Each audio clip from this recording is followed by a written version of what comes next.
फिर से एक बार स्वागत है इनफाइनाइट रॉकेटरी पे।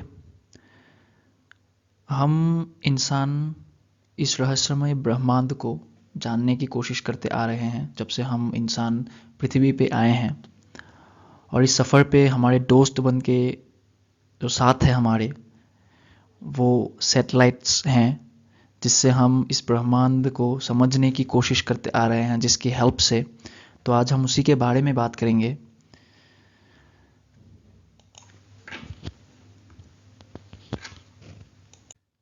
पहले तो हम जानते हैं कि सैटेलाइट हैं क्या।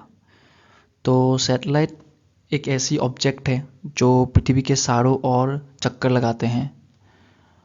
और ये कॉन्सेप्ट पहले हम चंद्रमा को देते थे, सैटेलाइट वाले कंसेप्ट जिसको हम नेचुरल सैटेलाइट बोलते हैं आर्ट के। ऐसे ही सभी ग्रहों के सैटेलाइट्स हैं, नेचुरल सैटेलाइट्स हैं। तो ये कॉन्सेप्ट उसी से आया है और आजकल हम उसे बोलते हैं आर्टिफिशियल सैटेलाइट्स, जो कि हम आजकल देखते हैं आसमान में या जो हम आजकल भेजते हैं ऊपर। तो ये सब आर्टिफिशियल सैटेलाइट हैं। तो ये बहुत सारे होते हैं सैटेलाइट्स, जैसे हम कम्युनिकेशन में यूज़ करते हैं, नेविगेशन में यूज़ करते हैं, वेदर फोरकास्टिंग में यूज़ करते हैं, आर्ट ऑब्जर्वेशन में यूज़ करते हैं, साइंटिफिक रिसर्च के लिए यूज़ करते हैं।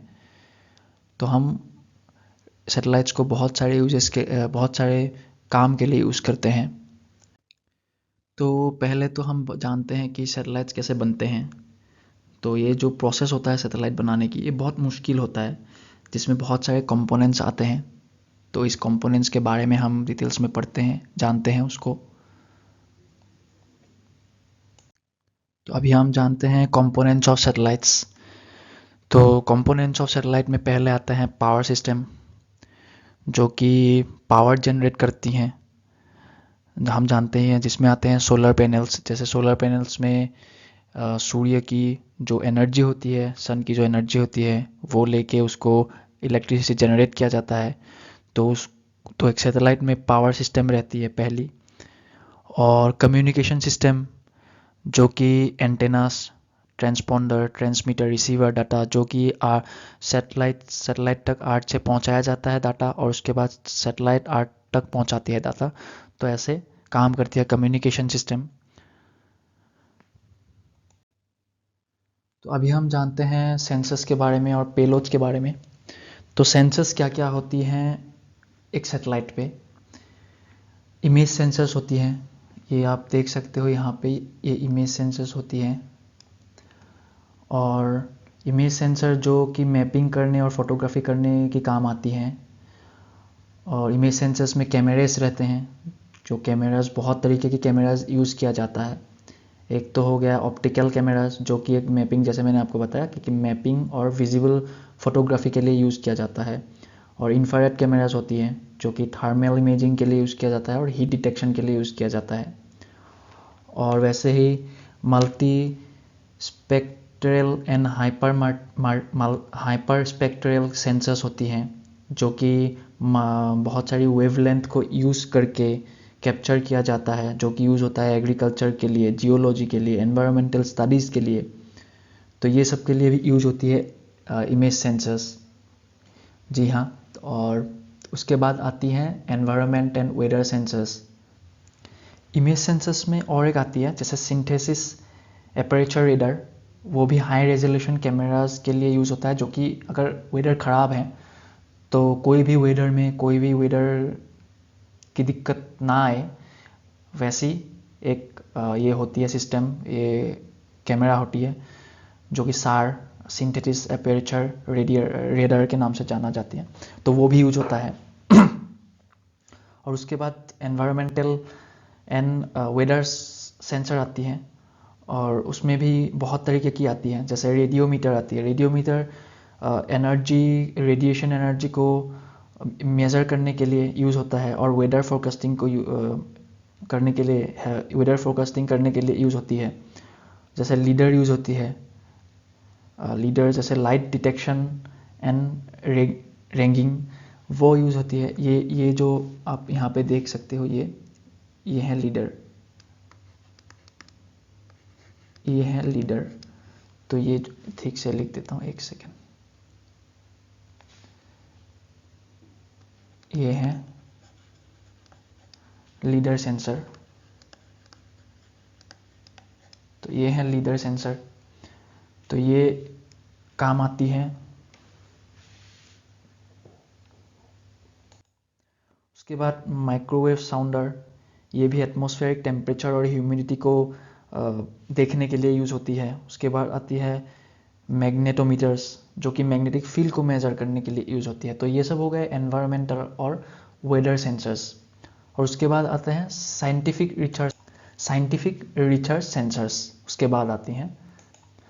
और ये भी बहुत तरीके की होती है, जैसे स्पेक्ट्रोमीटर्स काम आती है केमिकल कंपोजिशंस के लिए, प्लैनेट्स की केमिकल कंपोजिशंस को स्टडी करने के लिए। उसके बाद पार्टिकल डिटेक्टर्स, जो कि कॉस्मिक रेज और चार्ज पार्टिकल को मॉनिटर करती हैं। उसके बाद एक्सरे और गामा डिटेक्टर्स, जो कि एस्ट्रोनॉमिकल ऑब्जर्वेशन के लिए काम आती है। तो ये सब आ गए साइंटिफिक रिसर्च सेंसर। तो ये सब हम जो साइंटिफिक रिसर्च है उसको यूज़ करने के लिए हम ये यूज़ करते हैं, ऐसे ये सब सेंसर्स। उसके बाद हम यूज़ करते हैं पोजीशनिंग एंड नेविगेशन सेंसर्स। उस पर आती है स्टार ट्रैकर्स। स्टार ट्रैकर्स क्या करती है, एक सैटेलाइट को ओरिएंटेशन करने में उसकी हेल्प करती है। एक स्टार को ट्रैक करके एक सैटेलाइट की ओरिएंटेशन करने में उसकी हेल्प करती है। तो वो करती है पोजीशनिंग एंड नेविगेशन सेंसर्स, जो कि हैं स्टार ट्रैकर्स। तो वैसे ही हैं सन सेंसर्स, ये भी पोजीशन एंड नेविगेशन सेंसर्स में आती हैं। और वो भी जैसे स्टार ट्रैकर क्या करती है, स्टार्स को और स्टार्स की हेल्प से ओरिएंटेशन करती है सैटेलाइट को। ये सन की पोजीशन को डिटेक्ट करके ये ओरिएंटेशन करती है सैटेलाइट को, ये हेल्प करती है उसमें। और ये जैसे स्टार ट्रैकर स्टार को ऑब्जर्व करके करती है, ये सन सेंसर सन को ऑब्जर्व करके करती है। और उसके बाद आती हैं जीपीएस रिसीवर, जो कि सैटेलाइट्स और ऑर्बिट में लोकेशन ट्रैक करने के लिए दिया जाता है, ताकि सैटेलाइट की हम लोकेशन ट्रैक कर पाए। और उसके बाद आती है कम्युनिकेशन एंड सिग्नल सेंसर्स। और इनमें क्या क्या आती है, एंटेनास एंड ट्रांसीवर, जो कि काम आती है डाटा ट्रांसमिट करने के लिए। जैसे हम जानते हैं सैटेलाइट से आर्ट से सैटेलाइट, तो ऐसा डाटा ट्रांसफ़र करने के लिए हमें, ट्रांसमिशन करने के लिए हमें एंटेनास एंड ट्रांसरिसीवर चाहिए। और उसके बाद आती है बेकन ट्रांसमीटर, ये भी ट्रैकिंग करने के लिए काम आती है। ट्रैकिंग और टेलीमेट्री चीज़ों के लिए काम आती है ये भी। और उसके बाद आती है सिग्नल प्रोसेसर, जो कि कम्युनिकेशन और पेलोड को हैंडल करती है ये सेंसर। तो ऐसे सब सेंसर्स है। उसके बाद आती है आर्ट ऑब्जर्वेशन सेंसर्स। जो आर्ट ऑब्जर्वेशन सेंसर्स है, इसमें भी आती है ऑल्टीमीटर्स, जो कि आर्ट सरफेस को आर्ट की जो सरफेस है सी लेवल तक, उसको ऑल्टीट्यूड मेज़र करती है। मतलब आर्ट की जो हमारी सरफेस होती है सी लेवल तक जितनी भी वो ऊपर तक है, वो उसको मेज़र करती है। ये ऑल्टीट्यूड को मेज़र करती है, आप कह सकते हो, मतलब हाँ, ऑल्टीट्यूड को मेज़र करती है। और ये ओशनोग्राफी में यूज़ होता है, ओशनोग्राफी में। और उसके बाद आता है स्केटिंग मीटर। तो ये भी सरफेस विंड, जो ओशन में जो सरफेस विंड होता है ओशन की, तो उसको ये मेज़र करने में यूज़ होती है। और उसके बाद ओशन कलर सेंसर्स, जो कि मॉनिटर होता है। ये भी जो ओशन है उसकी जो वाटर क्वालिटी है, उसका पैरामीटर्स क्या क्या होगा, तो ये सब में ये यूज़ होता है ओशन कलर सेंसर। तो ये सब जो है ये आर्ट ऑब्जर्वेशन सेंसर्स है। ये हो गया आर्ट को जो ऑब्जर्व करती है वो सब सेंसर्स है। तो ये हो गया सेंसर्स एंड पेलोड की बात। तो अभी हम बात करेंगे propulsion system and stabilization and control system. जैसे हमने बात किया, अभी हम बात कर रहे हैं कंपोनेंट्स के बारे में, कंपोनेंट्स ऑफ सैटेलाइट्स के बारे में। तो हमने देखा पावर सिस्टम, देखा कम्युनिकेशन सिस्टम, देखा सेंसर्स एंड पेलोड्स देखा। अभी हम देखेंगे प्रोपल्शन एंड स्टेबलाइजेशन सिस्टम। तो क्या होता है प्रोपल्शन सिस्टम में? प्रोपल्शन सिस्टम में आप देख सकते हो छोटे छोटे ऐसे थर्स्टर्स होते हैं, जो कि ये जो हैं ये थर्स्टर्स हैं। इसमें प्रोपेलेंट यूज किया जाता है, इसमें प्रोपेलेंट्स यूज़ किया जाता है, जो कि बायो प्रोपेलेंट भी हो सकता है। मतलब दो प्रोपेलेंट को मिक्स करके एक प्रोपेलेंट बनाना, उसको बायो प्रोपेलेंट कहते हैं। तो ऐसे प्रोपेलेंट यूज़ किया जाता है थर्स्टर्स में, जो कि सैटेलाइट को ओरिएंटेशन और कोई भी पोजीशन में लाने के लिए हेल्प करता है। कोई भी मोशन करने के लिए सैटेलाइट को कोई भी ऑर्बिट में रखने के लिए, ये सब करने के लिए छोटे छोटे जो सैटेलाइट में लगाया जाता है थ्रस्टर्स जिसे हम बोलते हैं, तो वो प्रोपल्सन में उसको काम करता है। तो ऐसे काम करता है प्रोपल्सन सिस्टम एक सैटेलाइट पे। ये बहुत छोटे छोटे होते हैं ताकि सैटेलाइट को धकेल पाए, आप सिंपल सी लैंग्वेज में कह सको तो। और स्टेबलाइजेशन में भी होता है, जैसे स्टेबलाइजेशन करना मतलब किसी भी सैटेलाइट को ओरिएंटेशन हेल्प करना। जैसे मैं आप बता पाऊँ कि जाइरोस्कोप, तो ये भी एक है। तो ये तो जाइरोस्कोप का ही फ़ोटो है, आप ये देख सकते हो, ये जाइरोस्कोप का फ़ोटो है। तो ये आप जाइरोस्कोप बोल सकते हो, जो कि हेल्प करती हैं कंट्रोल सिस्टम और स्टेबलाइजेशन करने में एक सैटेलाइट को। तो ऐसे ऐसे हैं। तो अभी हम कंपोनेंट्स में देखे हैं, पावर सिस्टम देख लिया, कम्युनिकेशन सिस्टम देख लिया, अभी सेंसर्स एंड पेलोड्स देख लिया, अभी हम प्रोपल्सन एंड स्टेबलाइजेशन देख रहे हैं। तो ये थी कंपोनेंट्स, एक सैटेलाइट की कंपोनेंट्स के बारे में हमने देखा। और इसके बाद आएंगे कि एक सैटेलाइट को लॉन्च कैसे किया जाता है, उसकी लॉन्चिंग प्रोसेस क्या होती है, वो कैसे जाके ऑर्बिट में जाते हैं, ऑर्बिट में पहुंचाया जाता है, उसको ऑर्बिट में रखा जाता है उसको। तो अभी हम जानेंगे लॉन्च प्रोसेस के बारे में। तो सैटेलाइट की जो जर्नी है वो हमारी पृथ्वी से शुरू होती है, और इन सैटेलाइट को ऑर्बिट में पहुंचाने का जो काम है वो करती हैं रॉकेट्स। और इनको ले जाके सैटेलाइट्स को ऑर्बिट में पहुंचाना एग्जैक्टली प्रोसेसेस होती है ये। स्टेप्स में हम समझेंगे कौन सी स्टेप्स में, पहले कौन सी स्टेप, सेकंड कौन सी स्टेप, थर्ड कौन सी स्टेप। तो हम स्टेप में समझेंगे। तो इस लॉन्चिंग प्रोसेस को हम 3 स्टेप में समझेंगे।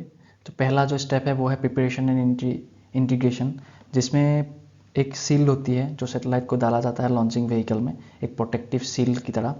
जैसे अगर आप लोग यहाँ पे दिखाऊं, तो ऐसे जैसे आप कोन को देखते हो, वैसे ही ऐसे कोन होती है जिसमें सैटेलाइट को यहाँ पे रखा जाता है सेफली। ये प्रोटेक्टिव सील की तरह ये काम करती है।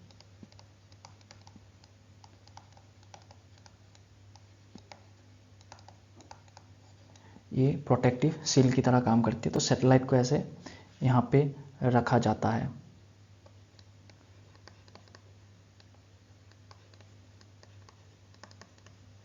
तो सैटेलाइट को यहाँ पे ऐसे रखा जाता है ताकि वो प्रोटेक्ट होके रह सके। ये जो सिस्टम है ये इंजीनियर्स के द्वारा किया जाता है, और इसको प्रॉपर प्रिपरेशन के साथ किया जाता है। और इसको इंजीनियर्स देखते हैं, चेक करते हैं बार बार कि कुछ गड़बड़ तो नहीं है। उसके बाद जो ये सेकेंड स्टेप है, ये है लिफ्ट ऑफ, जो कि रॉकेट में इग्निशन होता है, काउंटडाउन होता है। जैसे आप लोग कभी भी, अब अगर इसरो की या कोई भी एजेंसी की आपने अगर वीडियोस देखी है रॉकेट लॉन्चिंग की, तो आप देखना 10, 9, 8 ऐसे करके काउंटडाउन होती है। तो वो शुरू होता है 0, जो काउंटडाउन होती है। तो जब 0 पहुंचता है काउंटडाउन, तो रॉकेट इग्नाइट होता है और वो उड़ता है। तो वो मिलियन पाउंड्स ऑफ थ्रस्ट वो पैदा करता है, यानी कि जनरेट करता है, और उससे वो उड़ता है, ऊपर जाता है, जो कि पृथ्वी की ग्रेविटेशनल पुल को, यानी कि पृथ्वी में जो ग्रेविटेशनल पुल है वो उसको तोड़ के जा सके। इसीलिए हमें बहुत सारी थ्रस्ट की ज़रूरत होती है, यानी कि फोर्स की ज़रूरत होती है। तो उसको पुल, ग्रेविटी को तोड़ के जाने के लिए हमें इतनी ज़रूरत होती है, तो वो काम करता है। तो वो स्टेप 2 को लिफ्ट ऑफ हो जाने के बाद वो एक ऊंचाई पे पहुंचती है, और वो पहुंचने के बाद सारी स्टेजेस जो होती है, एक रॉकेट में स्टेजिंग होती है। अगर आप रॉकेट में ऐसा देखें, ऐसा स्टेजिंग होती है, एक, ये 2,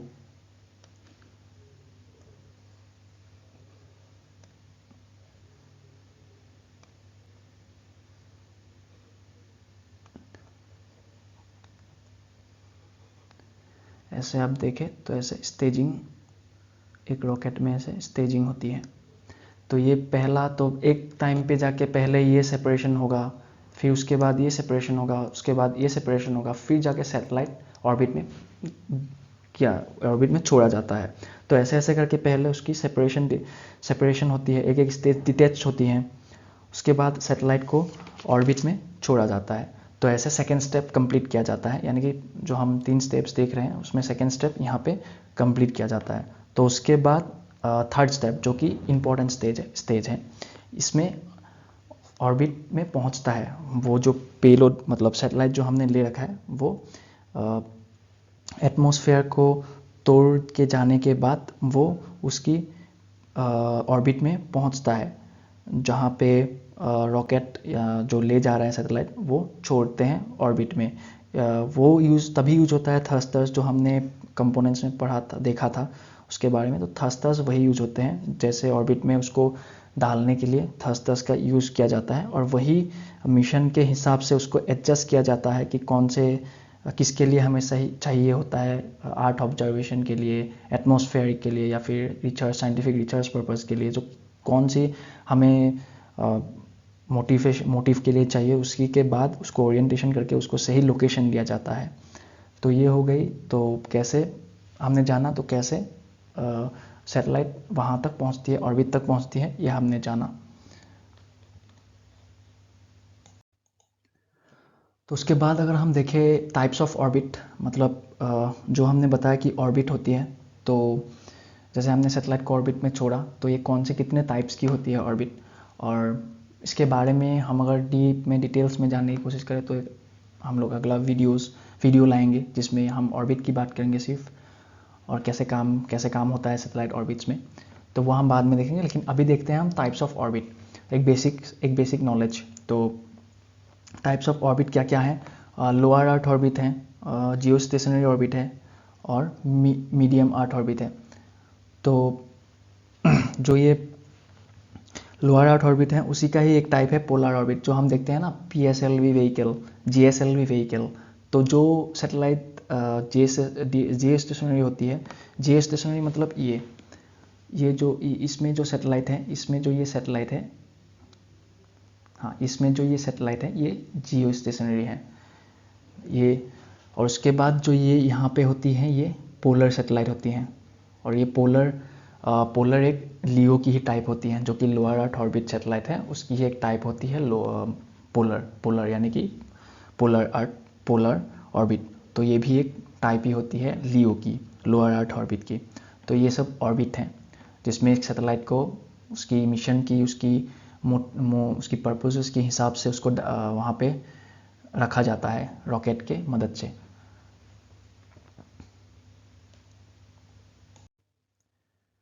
तो ये सैटेलाइट्स जो हैं, जो आज हमने देखा उसके बारे में, तो ये सैटेलाइट्स जो हैं, हम ह्यूमन रेस को ब्रह्मांड की इस रहस्यमयी ब्रह्मांड को जानने में मदद करती आ रही हैं ह्यूमन रेस को। और हम जब भी सितारों की ओर या फिर तारों की ओर देखते हैं तो हमें याद आती हैं, और इन सैटेलाइट के थ्रू जब हम देखते हैं तो हम इंसान अपने आप को कितनी ब्यूटीफुल एक मोमेंट क्रिएट होती है, जो हम एक इतने बड़े ब्रह्मांड की एक पार्ट बन पाए। तो आज के लिए इतना ही था, और स्पेस टेक की ऐसी वीडियोस के लिए देखते रहिए इनफाइनाइट रॉकेटरी। धन्यवाद।